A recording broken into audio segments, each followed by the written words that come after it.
In the vast, undulating plains of the African savanna, there lived a lion named Leo.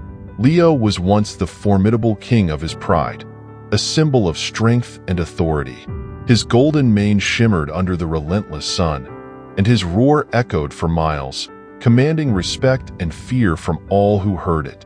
But those glorious days had faded into the past, leaving behind only a shadow of what once was. Leo's descent into solitude began with an unforgiving drought that struck the savanna. The rivers and watering holes, once teeming with life, dried up under the scorching sun. The once lush grasslands turned to brittle, parched earth, and prey animals became increasingly scarce. The pride, desperate for survival, made the hard decision to leave their territory in search of water and food. The younger lions, stronger and more agile, led the way, while the lionesses and cubs followed closely behind. Leo, old and weary, could not keep pace. His strength had waned with age, and the relentless heat and hunger sapped what little energy he had left. He watched as his pride disappeared over the horizon, each one glancing back with a mix of sorrow and helplessness. They knew they might never see their leader again, but survival dictated their actions. Leo was left alone, a king without a kingdom, wandering the desolate landscape. Days turned into weeks, and weeks into months. Leo's once powerful frame grew gaunt, his majestic mane now a tangled, matted mess. His roar, which had once filled the savanna with awe, was now a hoarse, barely audible whisper.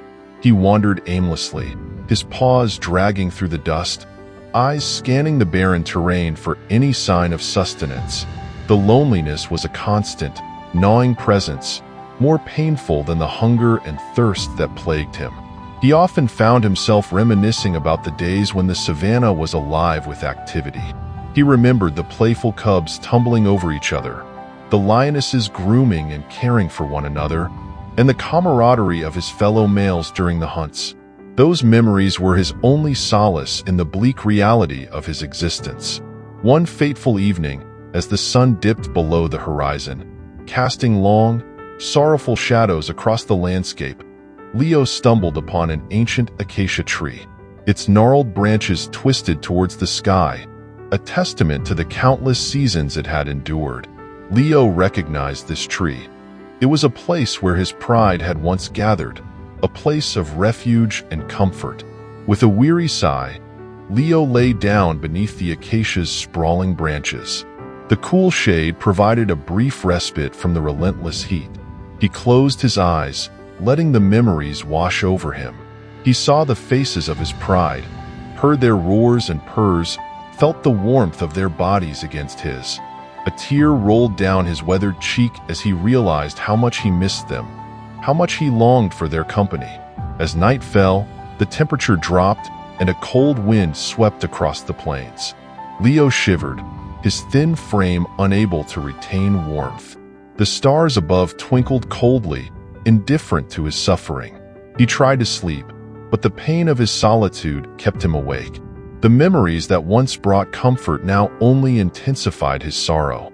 In the early hours of the morning, as the first light of dawn began to creep over the horizon, Leo felt his strength ebbing away. He knew his time was near. With great effort, he lifted his head and let out one final, weak roar. It was a farewell to the savanna, to his pride, and to the life he once knew. As the sun rose, casting a golden glow over the plains, Leo took his last breath. His body lay still beneath the ancient acacia, but his spirit was free. In his final moments, he found peace, surrounded by the ghosts of his loved ones, their roars echoing in his mind. The king had fallen, but his legacy lived on in the heart of the savanna, where his pride, wherever they were, would always remember him as their great leader. Leo's story became a legend among the animals of the savanna, a tale of strength, leadership, and the profound sorrow of a lion who had lost everything but never his dignity. And so, the lonely lion found eternal rest, his spirit forever roaming the land he once ruled.